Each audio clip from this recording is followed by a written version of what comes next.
मेरे सभी सम्मानित मदरसा आधुनिकरण शिक्षक साथियों को मेरा नमस्कार। मैं पंकज मिश्रा, मदरसा आधुनिक शिक्षक। दोस्तों, आपसे आज मैं 2-3 टॉपिक पे बात करूंगा और वो टॉपिक है आपकी योजना से संबंधित, आपके बकाये को लेकर के, मदरसों से संबंधित सारी बातें होंगी। आज मैं आप लोगों से एक निवेदन करना चाहता हूं कि आप लोग वीडियो को पूरा देखा करें। दोस्तों, समय इस समय हम लोगों के विपरीत है, सभी लोग जानते हैं। आधुनिकीकरण शिक्षकों की समस्या इस समय काफी गंभीर बना हुआ है। केवल संभावनाएं और उम्मीदों के बल पर दिन कट रहा है। आज अच्छे दिन आएंगे, कल अच्छे दिन आएंगे, परसों अच्छे दिन आएंगे, यही सोच सोच करके एक एक दिन हम लोगों का एक एक महीने के बराबर कट रहा है। लेकिन दोस्तों, बहुत से शिक्षक साथी हमारे जब फोन करते हैं और बात करते करते उनके गले रूंध जाते हैं, उनकी आंखों में आंसू आ जाते हैं और ये आंसू दिखावटी नहीं है, ये वास्तविक पीड़ा है। और इस पीड़ा को उत्तर प्रदेश की सरकार योगी आदित्यनाथ जी को देखना चाहिए। जानबूझकर नहीं देख रहे हैं या देखकर अनदेखा कर रहे हैं, ये तो खैर हम लोग नहीं जानते हैं। इतना जरूर जानते हैं कि हम लोगों का काम नहीं हो पा रहा है। केवल संभावनाएं, केवल आश्वासन। हमारे मंत्री जी भी केवल आश्वासन दे रहे हैं। कोई भी शिक्षक साथी मंत्री जी से मिलता है, यही कहते हैं कि जो मैंने कहा है वो हम करके दिखाएंगे।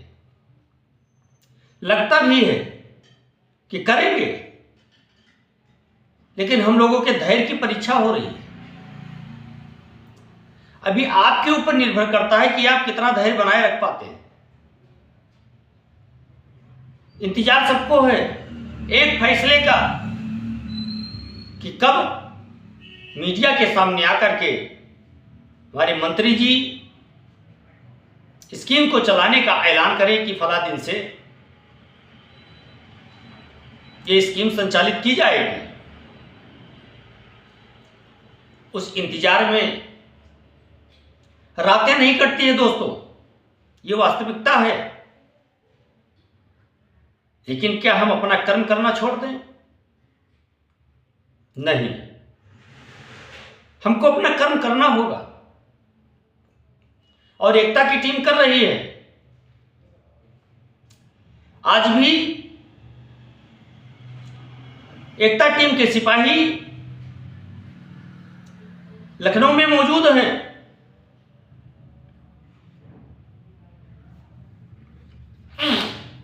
आपके बराबर पैरवी कर रहे हैं और भगवान ने चाहा तो हम लोगों को कुछ अच्छी खबर सुनने को मिलेगी। लेकिन मैं आप लोगों से एक निवेदन और करना चाहता हूं कि आप लोग किसी ऐसे कार्य में रुचि न दिखाएं जो मदरसा आधुनिकीकरण शिक्षकों के मान सम्मान पर कलंक का टीका लगा दे। मैं उन सभी मदरसा संचालकों से भी निवेदन करना चाहता हूं कि अगर आपके मदरसे में कोई बाहरी आता है जिसको आप पहचानते नहीं हैं और वो आपके मदरसे में शरण लेना चाहता है, तो बिना उसके बारे में जाने समझे आप शरण न दें। वो चाहे आपका कितना भी सगा संबंधी उस समय क्यों ना हो, और अगर आप नहीं जानते हैं तो उसको मदरसे में शरण न दें। और रात्रि विश्राम के लिए तो बिल्कुल न रोकें, क्योंकि ये लोग अपने स्वार्थ को साधने के लिए आपके बहुत करीबी बन जाएंगे।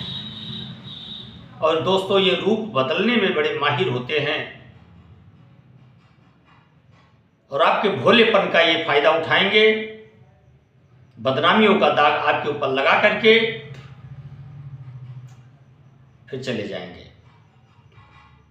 तो ऐसे लोगों का समर्थन न करें, ऐसे लोगों को जगह न दें जिससे हमारे समाज का, हमारे देश का, हमारे प्रदेश का और हमारे मदरसा आधुनिकरण शिक्षकों के सम्मान का जो अपमान करे, ऐसे लोगों को आप जगह न दें। आप अपने जगह पर अगर स्टैंड हो जाते हैं तो किसी की इतनी औकात नहीं है कि आपके ऊपर कोई अंगुली उठा दे। लेकिन जब संलिप्तता पाई जाती है तो एक की जगह पर अनेक रडार पर आ जाते हैं दोस्तों। जैसा कि अभी ताजा मामला हमारे श्रावस्ती जिले में हुआ है, कल पकड़े गए हैं 5 लोग। ये नकली नोट बनाते थे दोस्तों। अब कानून उनका नकली गोरख धंधा निकालेगी। जितना उन्होंने किया होगा उससे कई गुना ज्यादा उनका लगेगा। तो ऐसे कार्यों का समर्थन आप बिल्कुल ना करें। और रही बात आपके स्कीम के चलने की, आपके बकाये को मिलने की, हौसला रखें मेरे दोस्त। संवैधानिक दायरे में रह करके लड़ाई लड़ें, सफलता एक दिन हमको जरूर मिलेगी। और आज अगर हम बेरोजगार हो रहे हैं, हम आर्थिक स्थिति हमारी कमजोर होती जा रही है, तो इसका यह मतलब तो नहीं है कि हम कुछ भी कर डालें। कुछ भी करने से पहले एक बार आप सोचें कि अगर इसका उल्टा रिएक्शन हुआ तो हमारे परिवार पर क्या बीतेगी।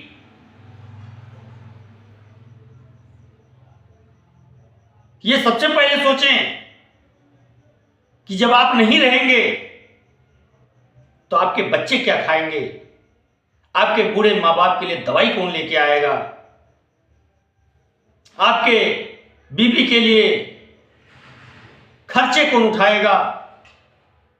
ये सारी चीजें सोचें, उसके बाद गलत कामों में पैर बढ़ाएं दोस्तों। हम लोग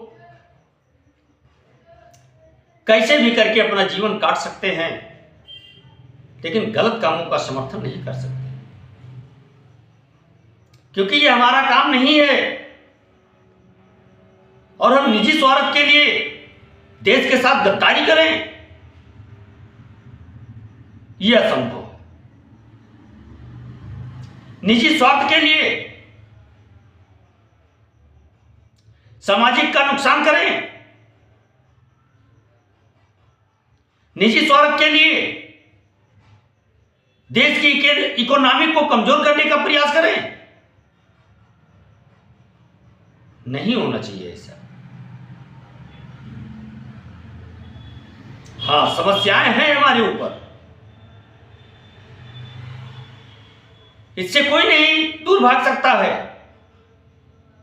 लेकिन समस्याओं के निजात पाने के अलावा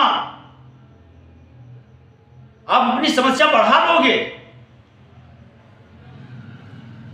अगर गलत कामों में कदम रखोगे तो इससे अच्छा है उस समस्या के समाधान के लिए हम संघर्ष करें, हम लड़ें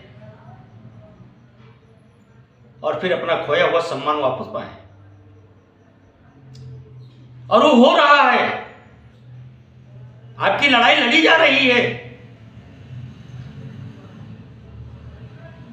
काम नहीं हो पा रहा है अभी, ये अलग बात है। लेकिन मुझे आशा है उम्मीद है कि एक दिन हम लोगों का काम अवश्य होगा, क्योंकि हम लोग नाजायज पैसे की मांग नहीं कर रहे हैं। हम अपने हक की कमाई मांग रहे हैं। हमने मेहनत किया है, और आपने मेहनत किया है तो आपका पैसा कहीं जाएगा भी नहीं, ये भी सोच लेना।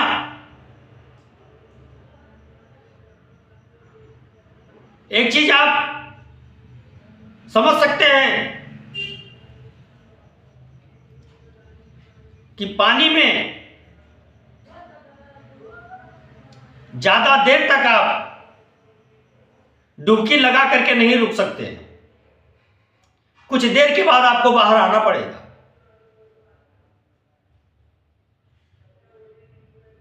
तो कानूनी कार्रवाई से बचने के लिए आप पानी के अंदर ज्यादा देर तक नहीं रह सकते हैं।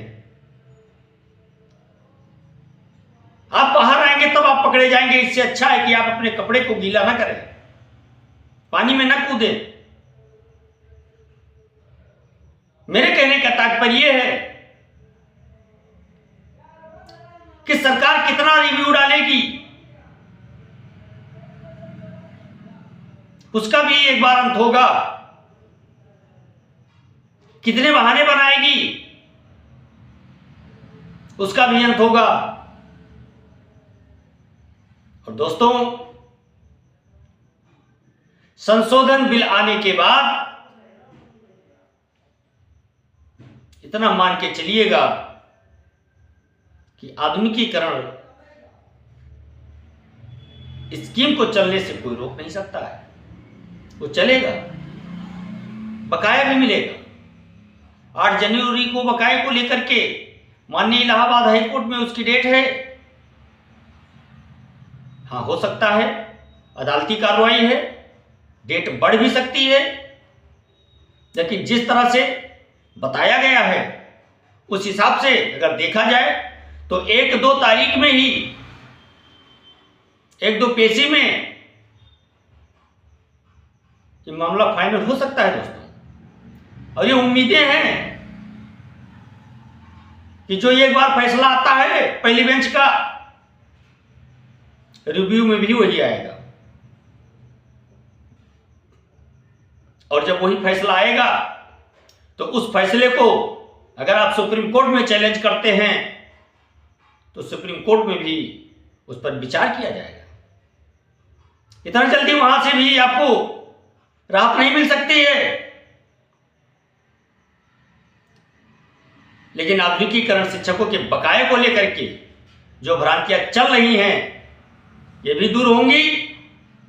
जो रुकावटें हैं, बाधाएं हैं, उसको पार किया जाएगा और आपकी स्कीम भी चलेगी, आपका बकाया भी मिलेगा। जरूरत है तो आपको धैर्य से काम करने की आवश्यकता है दोस्तों। और ये नाजुक समय चल रहा है जरूर हम लोगों के लिए, धीरे धीरे ही सही, लेकिन हम मजबूत स्थिति में आ रहे हैं। हम इस समय स्ट्रांग जोन में जा रहे हैं। अब आशाएं बहुत प्रबल हो गई हैं। अब ज्यादा चिंता करने की आवश्यकता नहीं है। और मैं बार बार यही कहता आ रहा हूं अपने दोस्तों से, अपने शिक्षक साथियों से कि आप परेशान ना हो, चिंता ना करें। चिंता है चिता के समान, नर को निर्जीव बनाती है। चिता मुर्दे को जलाती है, चिंता जीते जी को खाती है। दोस्तों, चिंता करने से दिन प्रतिदिन आप घटते जाओगे और चिता एक बार ही जला के राख कर देती है, लेकिन चिंता दिन ब दिन रोज जलाएगी आपको। इसलिए चिंता नहीं करना चाहिए, चिंतन करना चाहिए। किसी काम को करने के लिए उसका चिंतन मनन करना चाहिए, चिंता नहीं करना चाहिए। दोस्तों, आज के लिए बस इतना ही। नमस्कार, जय हिंद, जय भारत, भारत माता की जय।